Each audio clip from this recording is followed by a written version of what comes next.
Hello, everyone. How's it going? Brooke, let me make you a co-host.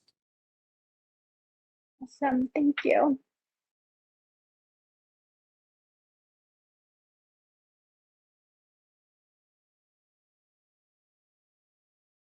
Okay. And then is Sadie here as well?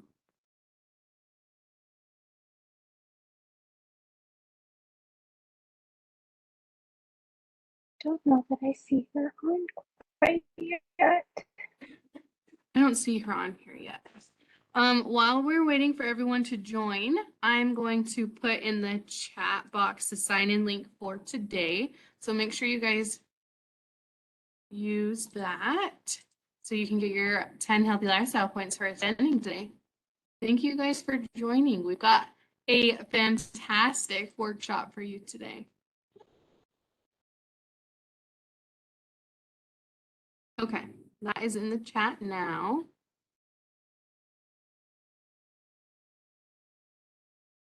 And then Brooke, I'm going to be sharing the presentation on my end. Perfect, thank you so much. And I think maybe Sadie is having some technical difficulties. Darn.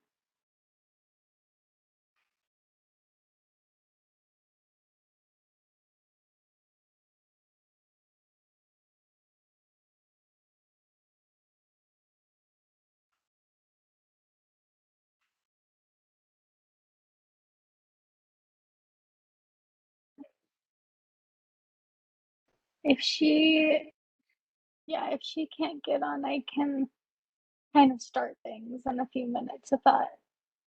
Perfect. I'm going to resend her the meeting link. Okay. And from there, while she is joining, I'm going to share my screen and talk a little bit about this month's program really quick. This month, as you guys are aware, is Occupational Wellness Month. And we have had a ton of fun with, ooh, can you guys see my screen? Oh no. Okay. There we go. What screen can you see? Can you see the Healthy Lifestyles program screen? Yes. Okay, perfect. So this month is Occupational Wellness Month, and there's been a ton of different things like workshops, activities that you guys have been able to participate in. And if you haven't been able to participate in some of the workshops that maybe perhaps you wanted to, but you didn't get the opportunity to, we have recorded all of those except for the QPR training, and you can see those on our website. You can view those whenever or refer back to them. We've had great ones such as effective communication, how to say no and set boundaries. Our live Mindful Monday had a fantastic turnout, as well as those are always recorded on our YouTube channel, and those go out weekly on our weekly lineup. We also had to get to know your benefits. So we talked all about employee benefits and what you can utilize to help further your wellness and what's available to you. And then today we have the 3 M's for stress management: music, mindfulness, and meditation.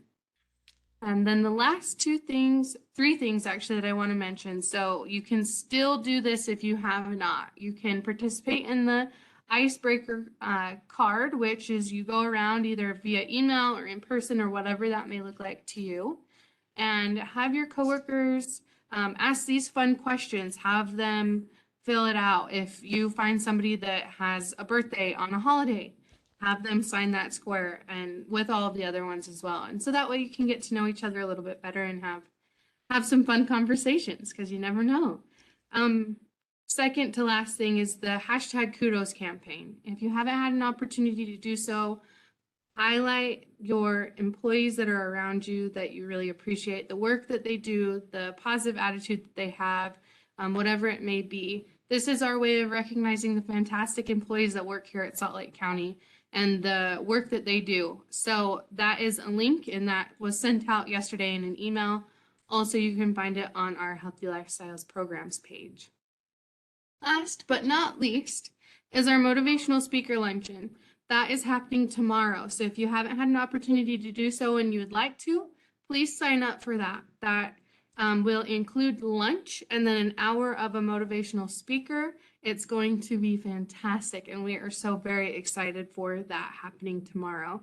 So again, if you have any questions or if you need any specific answers, please email me or our Healthy Lifestyles program at myhealthylifestyles@slco.org. I am going to stop sharing. Perfect. Hi, Sadie. How's it going? Hi, we're good now. Okay, so we're just gonna jump in and get started. So, today, as I had mentioned, we have some fantastic presenters here to talk to you today about the 3 M's. We have Sadie May and Brooke Vey, and they are with our Healthy Lifestyles team, as I'm sure you guys are already aware. I will leave the introduction up to them, and I'll share my screen so that you guys can see the slides. Awesome. Thanks, Brittany, and thanks for having us today to talk about the 3 M's. I'm sure everyone is so curious as to what the 3 M's are, and we are going to get into that today, so you will have no question by the end of this presentation. Of course, you get Healthy Lifestyles points for attending today, so be looking for the sign-in link in the chat box. And if you're not a Healthy Lifestyles participant and you would like to sign up, you can email us at myhealthylifestyles@slco.org to get started in earning points that go towards that annual rebate. All right. Well, as you've heard, this month is all about occupational wellness. And occupational wellness is the ability to achieve a balance between your work and leisure in a way that promotes health and a sense of personal satisfaction.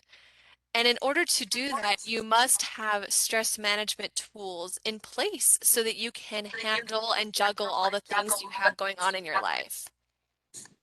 So to keep it simple, we use the 3 M's for stress management, and they are mindfulness, movement, and music. So you can use the 3 M's as a way to find balance between your work and your home life, or to manage stress at work. So let's dive in. And before we do, is anyone else getting an echo? Or is that just me? I No. did for a minute, but I think it's Okay, better now. perfect. All right, so the first M is mindfulness. This is a huge buzzword right now in the health and wellness world. And the reason you hear about it a lot is because it can benefit your life a lot. But what does it actually mean? And I would love to hear from you. So put in the chat box one word that describes mindfulness to you. We have present awareness, grounding.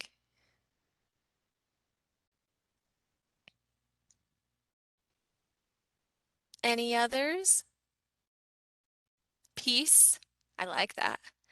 Here and now, a variety, intentful.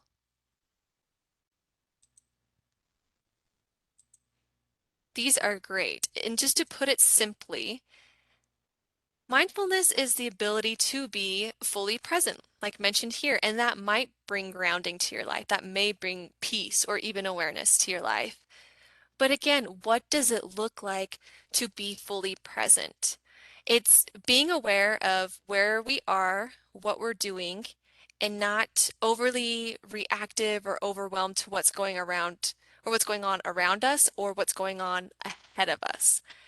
If your mind isn't in a present moment, then it means it's either in the past, in a memory, or your mind's in a daydream or some sort of fantasy about the future. Which, when I heard this, it kind of put it in perspective to me that if I'm constantly thinking about the things in the past, right, whether it's regretful or if it's reminiscing or if I'm constantly looking towards the future, in that planning mode that I'm missing right now. And so mindfulness is bringing it back to this moment and creating a memory for this moment. And we already have the capacity to be fully present, and it doesn't require us to change who we are, but we can create these innate qualities with simple practices that have actually been scientifically demonstrated to benefit us and the people around us. The mindful organization, sorry, I'm already excited about this statistic because it's mind-blowing to me. But the mindfulness organization has found that 95% of our behavior is running on autopilot. So that means 95% of our behavior is habits. And this is because our neural networks underlie all of our habits. It's a survival mechanism to reduce all the millions of sensory inputs that we have all day long, and it's managing them by putting them into shortcuts so we can function in this crazy world. We talked about this in our Creating a Habit podcast, but even simple things of turning on and turning off the lights, right? Those have become a shortcut in our brain to either give us light so we can see or to turn off the lights to save electricity. Whatever your reason is, it's become autopilot to us.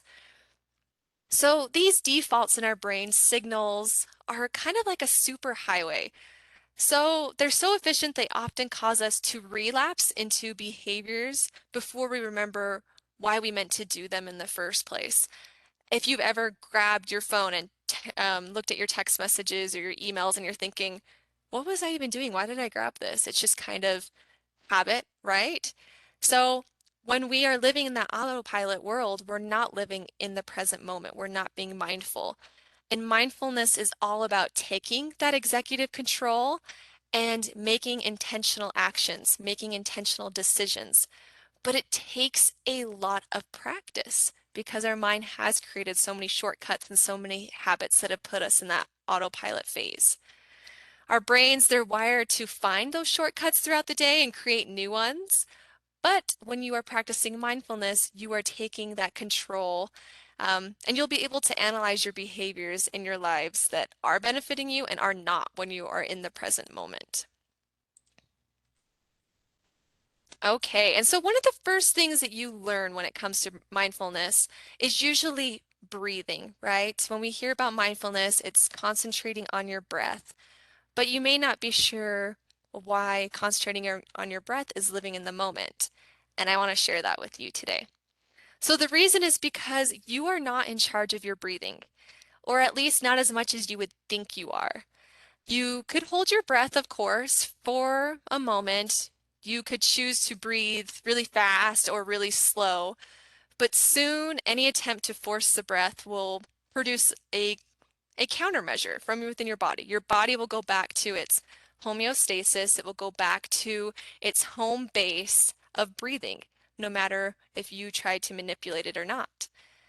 And at the same time, with practice, it's possible to learn to align with the breath by gently moving with it, allowing space for it to come into its natural depth, its natural pace, natural flow.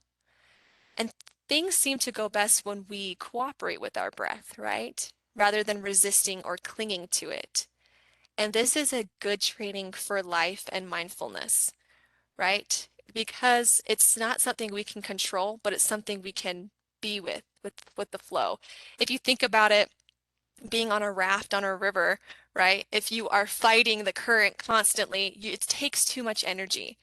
But if you go with the flow, if you're able to manage obstacles along the way, but flow down that river, that's what mindfulness is. It's not trying to get out of all the obstacles we're facing. It's going with them in the present moment, but making intentional actions around missing some of those barriers that we may face. So that's why the breath is a huge part of mindfulness, because it's not something we can control, but it's something we can be with. Kind of like life. We can't control necessarily what happens to us, but we can control how we manage our behaviors around it. So if you're somebody who wants to practice mindful breathing throughout the day, it can be very beneficial to you to even do it for 1 minute, and you could slowly work up.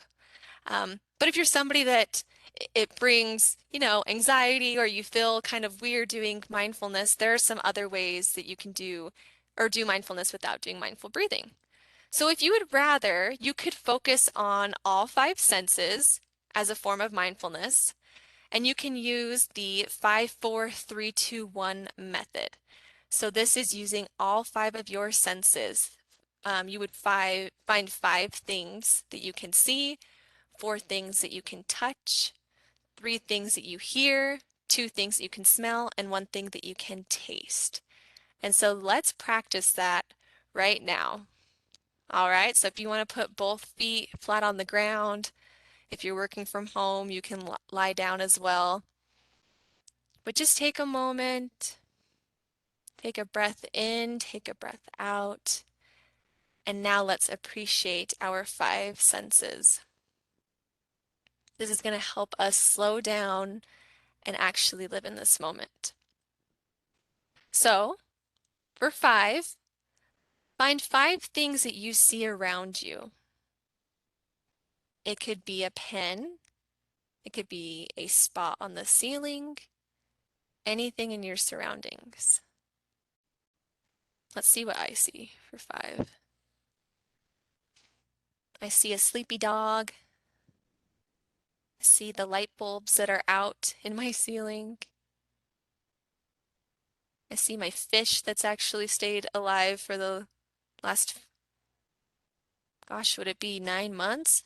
I got him for a white elephant gift, and he's still swimming. I can see my planner, a bookshelf.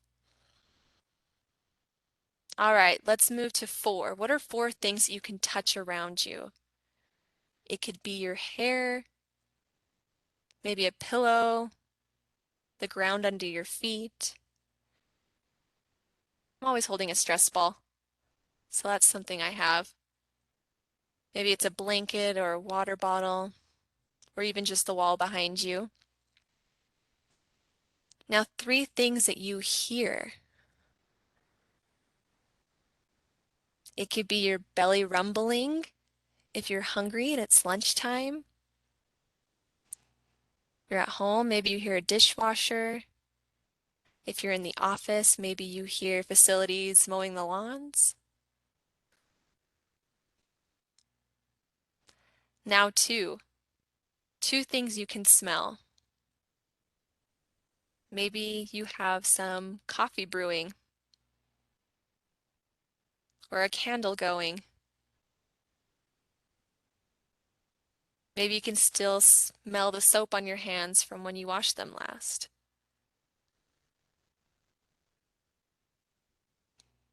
And last one thing you can taste. Maybe you're chewing gum. Maybe you taste the coffee from this morning, or maybe you're eating lunch right now. You can do this practice anytime you are feeling stress, especially at work. It doesn't take very long to step away from your desk, maybe even look out the window and practice this, taking a walk in the hallway and doing the 5-4-3-2-1 method. I really like doing this method when I'm somewhere really special and I'm trying to create a more vivid memory. Like if you're on vacation somewhere and you're living in a moment where like I want to remember this. I want to remember the smells, I want to remember the taste or whatever it is. You can practice this method for that. So the more mindfulness methods that you can use, we actually have on our Healthy Lifestyles YouTube channel, we have over 30 meditations. So if you don't know where to begin when it comes to mindfulness, this is a great resource. The videos are from 5 minutes to 15 minutes, depending on what you have time for, and they teach you how to practice mindfulness, whether it's through breathing. We have positive affirmations, and we have very specific ones to Occupational Wellness Month.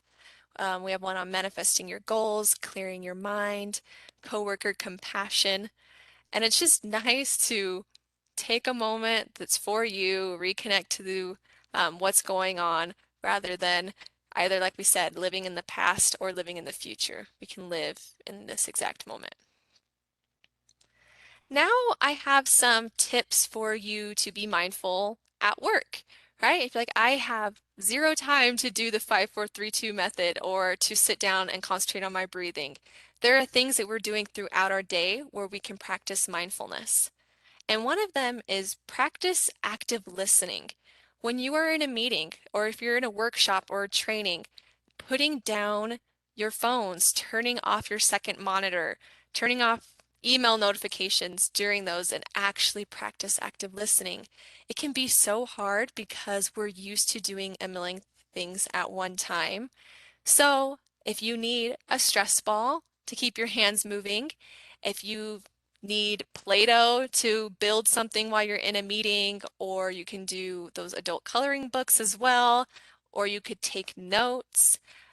You could even stretch too, so that you can practice active listening during those. Because I don't know about you guys, but if you've ever left a meeting or a training and you're thinking, oh my goodness, what did they say about this? What did they say about that? It's because most of the time our mind is wandering somewhere else.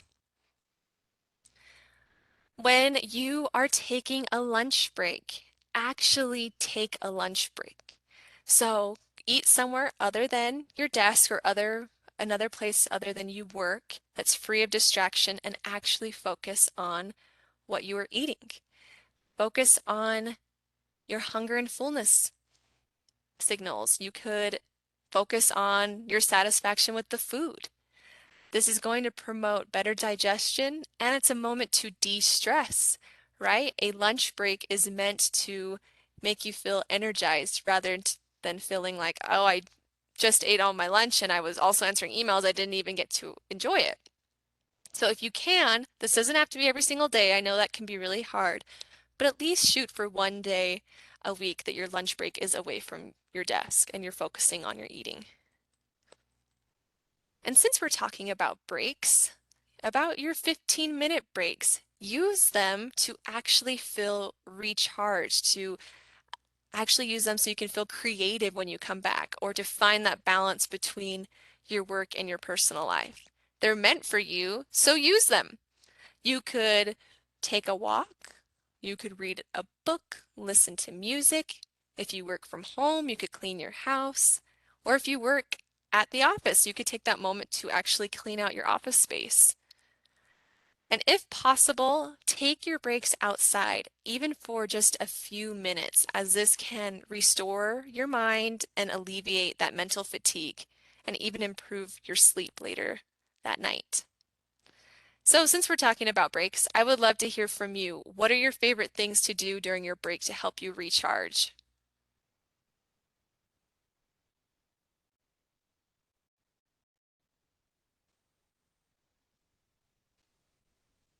Yes, we have read a book, go for a walk outside, take a walk, go for a short walk.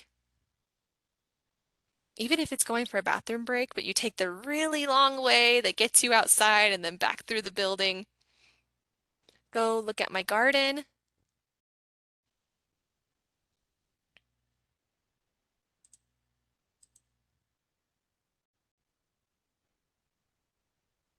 Anything else? These are important. We talk about breaks a lot because they are absolutely vital. It may not seem like a big deal, right, on a Monday morning when it's extremely busy to skip your 15-minute break. But if you're constantly skipping your 15-minute break, how many minutes is that at the end of the week, right? That you didn't take a break or take time for yourself. And again, if this isn't possible to take a 15-minute break, shoot for 5 minutes.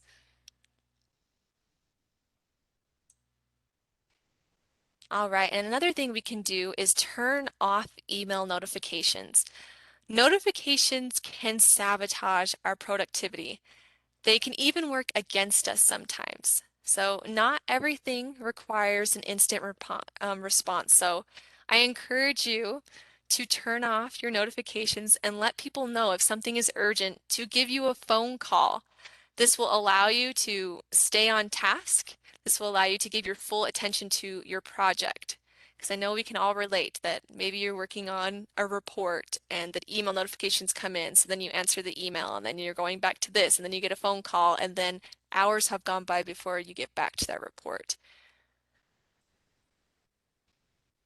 And then practicing gratitude. So gratitude, we practice this with our group, and there's plenty of evidence that shows that actively practicing gratitude makes you feel better and gives you a positive impact. And it's a positive impact on your creativity, your health, and your working relationships.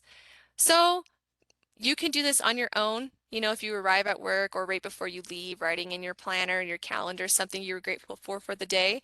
Or you could start meetings, and this is what we do with our group, is we start meetings with everyone sharing maybe one thing they're grateful for, or they could even write it down and just keep it to themselves. But practicing one thing you're grateful for each day can have a huge impact on your health. You could also do this on your own on your commute to work. So if you hit every red light you hit, you could say something you're grateful for. And then the last thing I want to share with you when it comes to mindfulness at work is being a single tasker.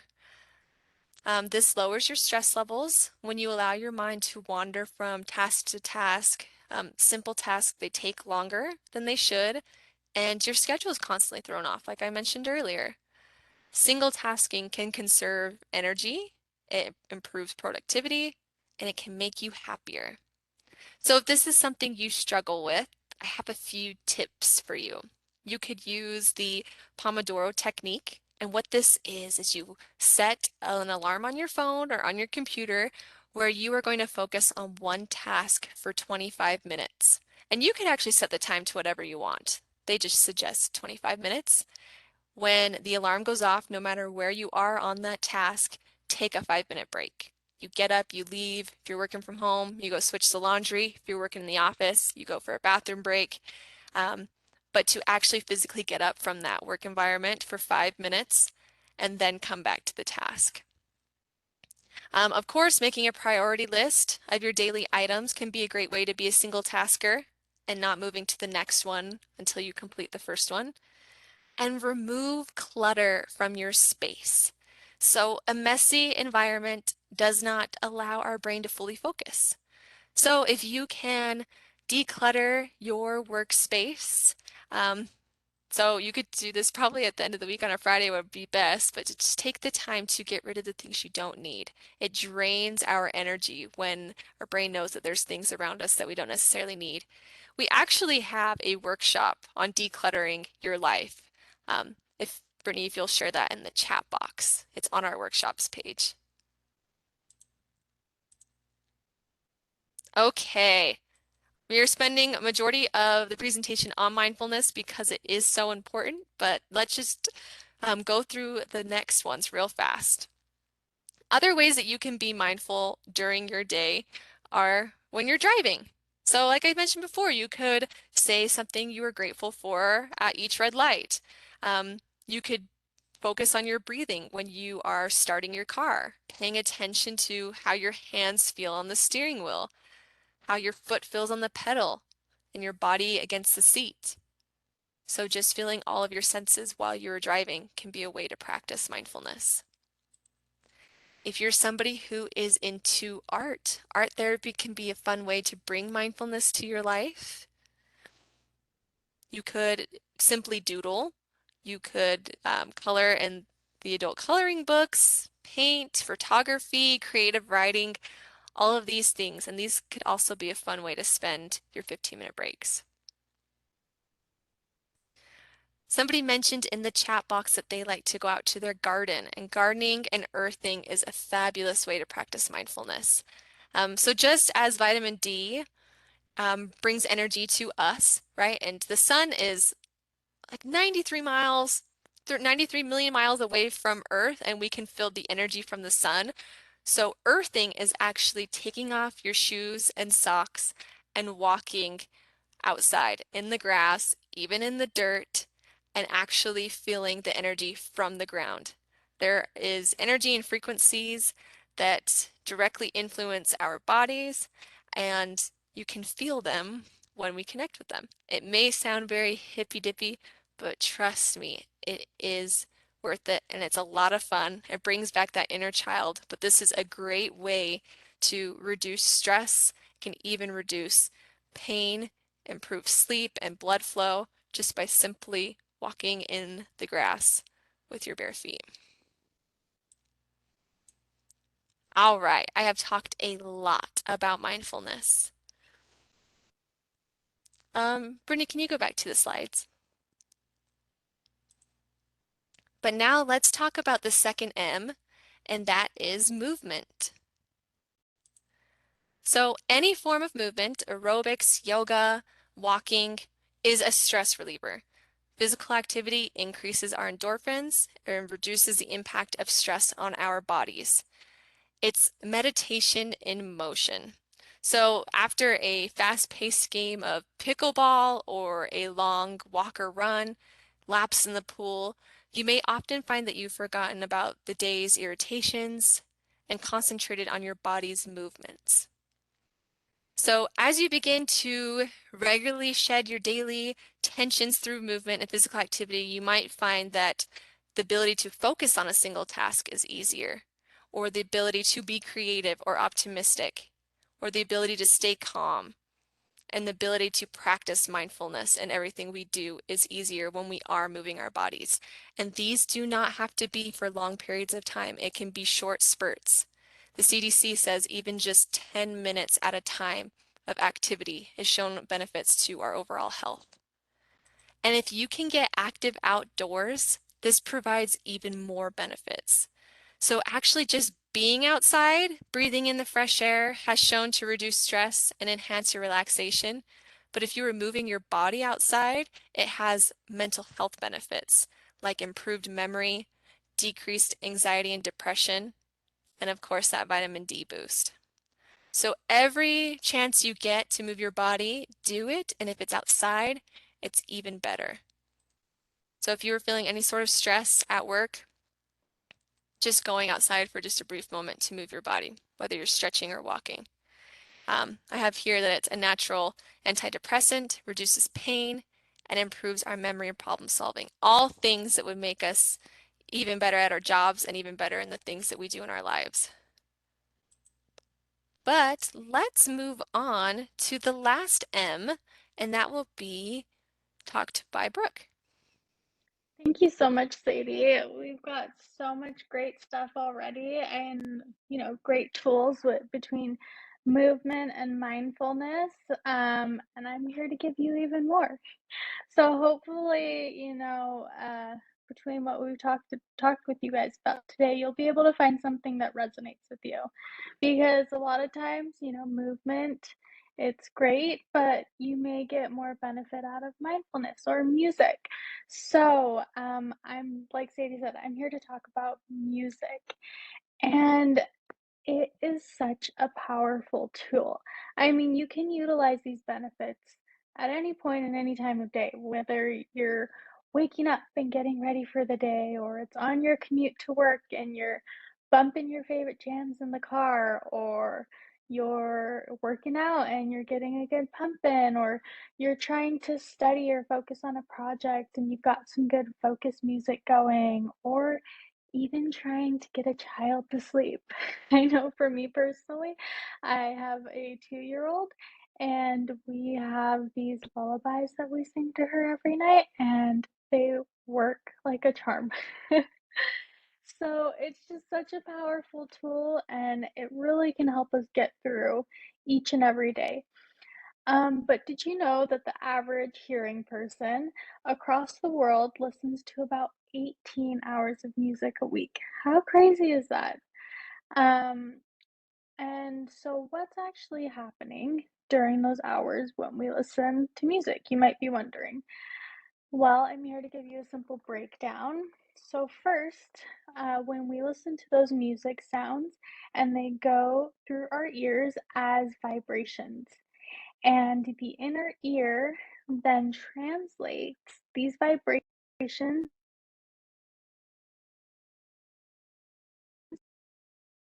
um, there are neurons in your brain that transmit these electrical signals to certain areas of the cerebral cortex in your brain. And these are dedicated regions of the brain that detect different elements of tone, pitch, and rhythm. So each having to do with sound and music. And as the brain is putting all of this information together, it can then sense a musical experience, which will then influence your emotions and the rest of your bodily systems. How crazy is that? Just that sounds, can affect your emotions, your physicality of your body. And I'm sure, when you listen to a song or, um, any type of music, you've for sure been able to feel firsthand the effects that it's had. Um, I'd love if you guys could share in the chat just how do different types of music make you feel? What are different songs that you like to listen to when you're doing certain activities, or is there a certain song you like to listen to when you're sad to help you feel better? Or, when you're winding down for the day, is there a certain album you like to throw on? I'd love to hear what you guys like in the chat.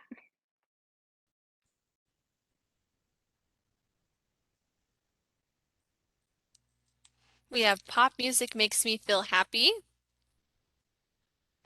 My 6-year-old son and I listen to classical piano when winding him down for the evening. Love that.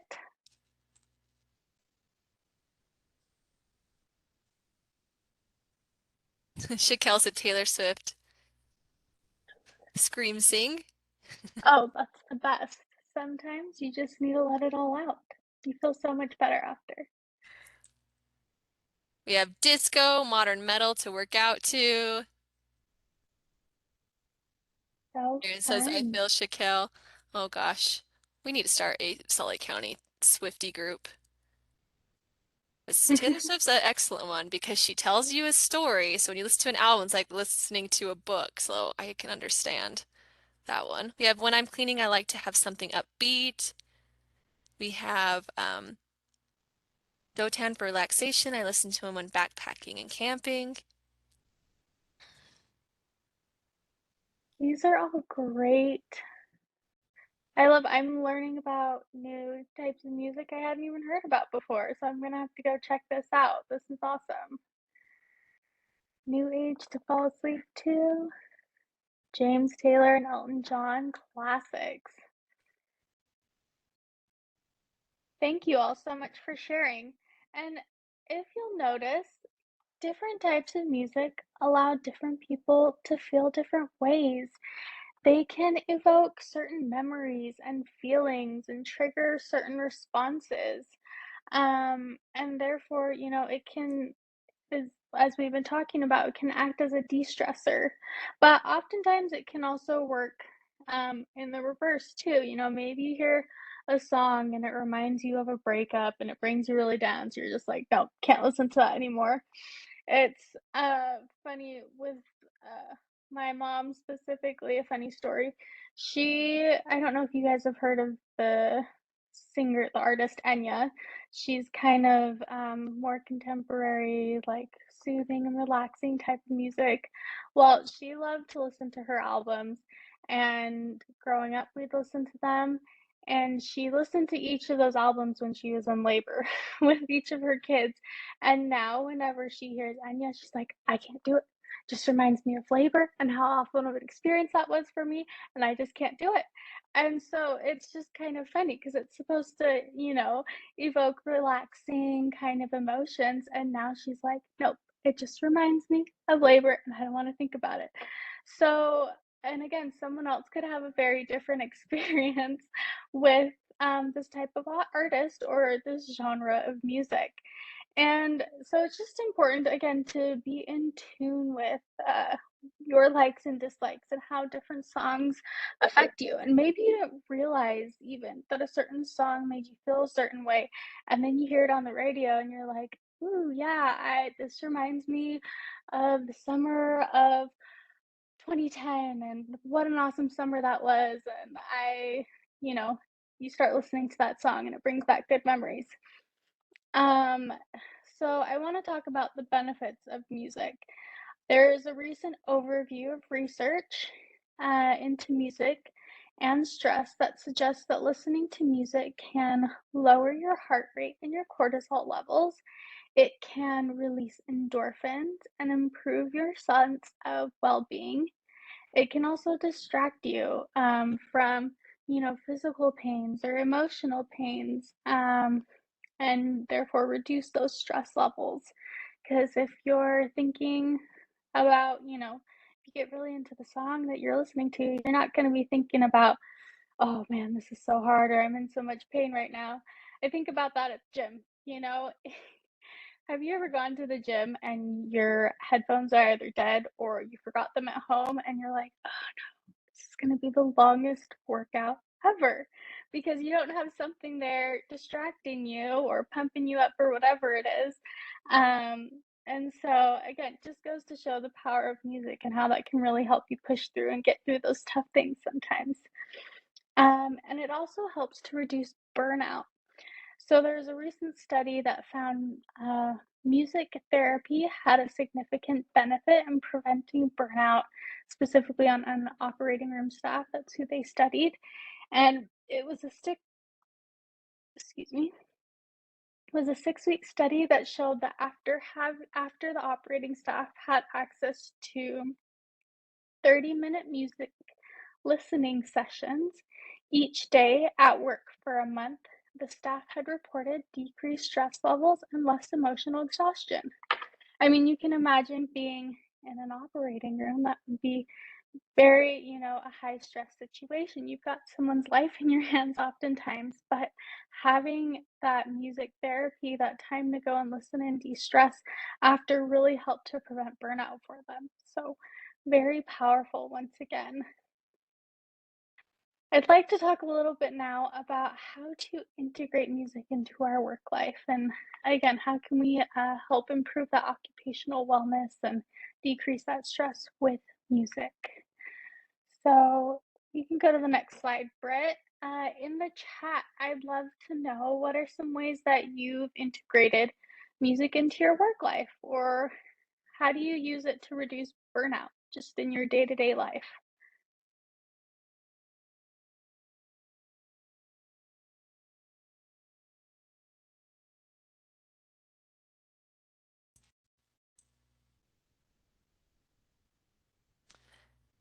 People have radios at their desks, music in the car to and from work. So they're all great ideas. I love having a radio at your desk. My husband actually has a going to work Friday playlist of all of his favorite songs to get him ready for the weekend. Oh, how fun. That's a great idea. Might have to steal that. Yeah, you could even have one just when you are on your way home from work too. Yeah. Taking time to go to concerts with friends after work. Concerts are so fun. You get the fun social aspect. You get to listen to some awesome live music. Just let your hair down. These are all great ideas, guys. Kind of going off of the playlist idea, Sadie. That's first up on our list. So there's this principle, it's called the ISO principle, and it's unique to the field of music therapy, and it's used as a method of mood management. So the idea of the ISO principle is that you start with music that matches the mood that you're in, whether it's, kind of tired, sluggish, maybe you're feeling down, and then you gradually alter each song to affect the desired mood state. So you'll slowly start to increase the tempo. If you're feeling bummed out, you'll slowly increase the tempo to a song that's happier. And music therapists use it as a form of therapy, and also to evoke physiological responses such as affecting the heart rate and your blood pressure. So, for example, say you're like Ben and you're creating a maybe it's a getting ready for work playlist.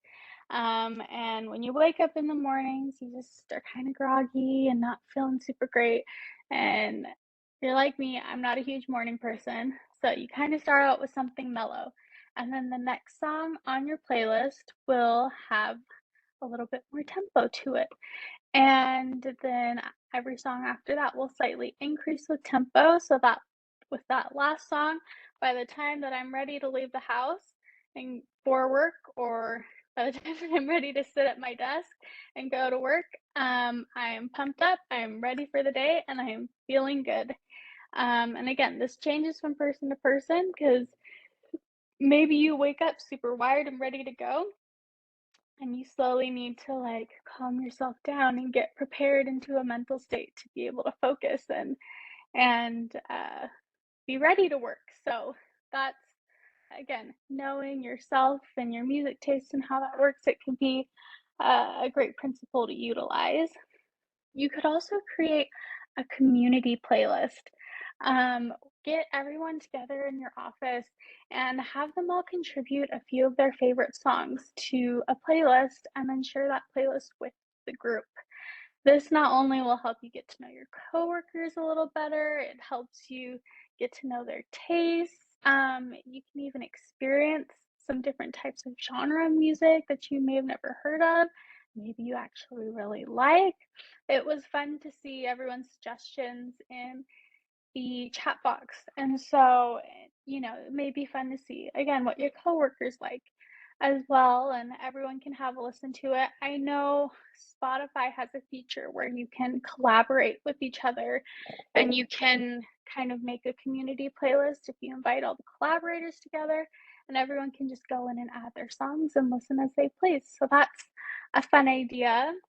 You can also get the benefits of movement and music. And when you're feeling stressed or burnt out, going for a walk and plugging in your headphones and finding that really good song that just makes you feel a little better and, blasting that for a minute.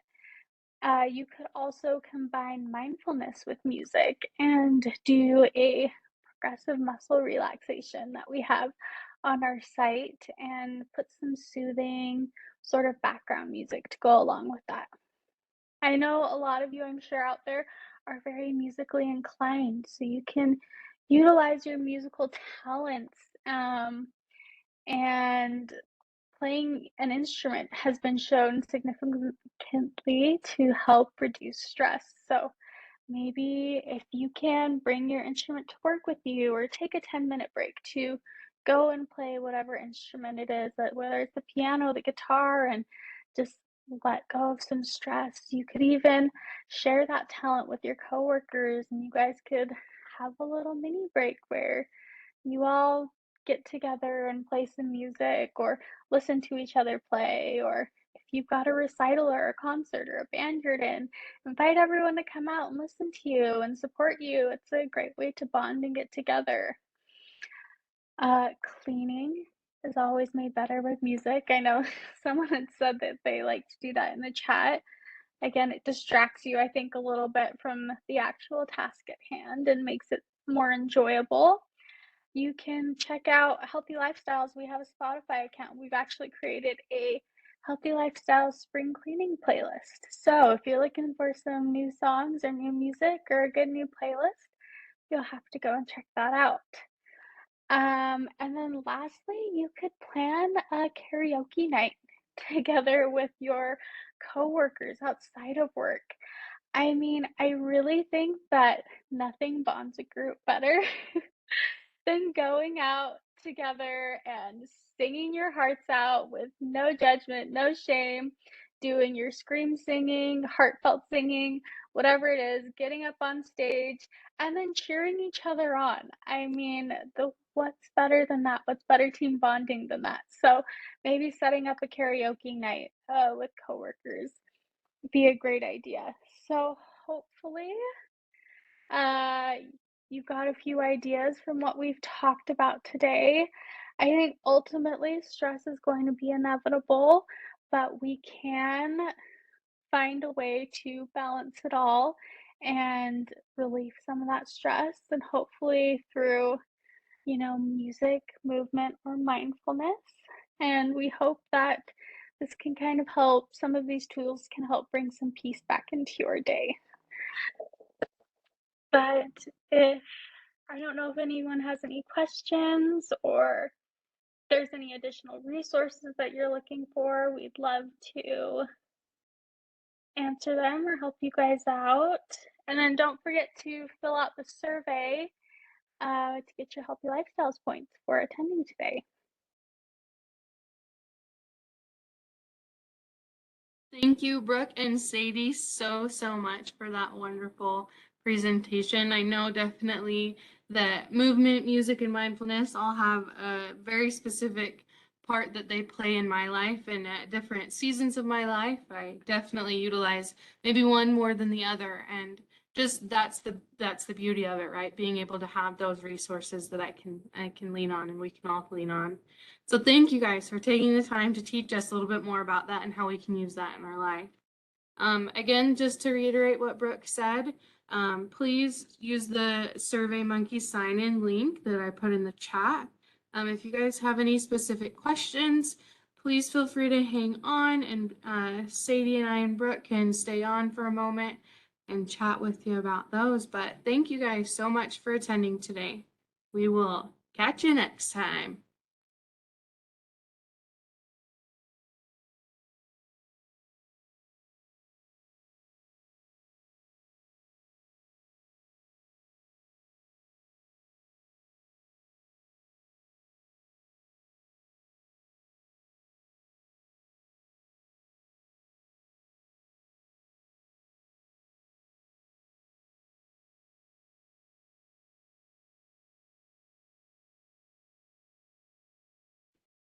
Hi, Chad. Hi, sweet boy. Oh my goodness. Oh, look He's at that working sweet with face. Trudy and I today. How fun. Best work partner ever. Agreed. So Oh my gosh. cute. Well, thank you guys so much for taking on the extra task of presenting today. It was so good. I loved it. And I love that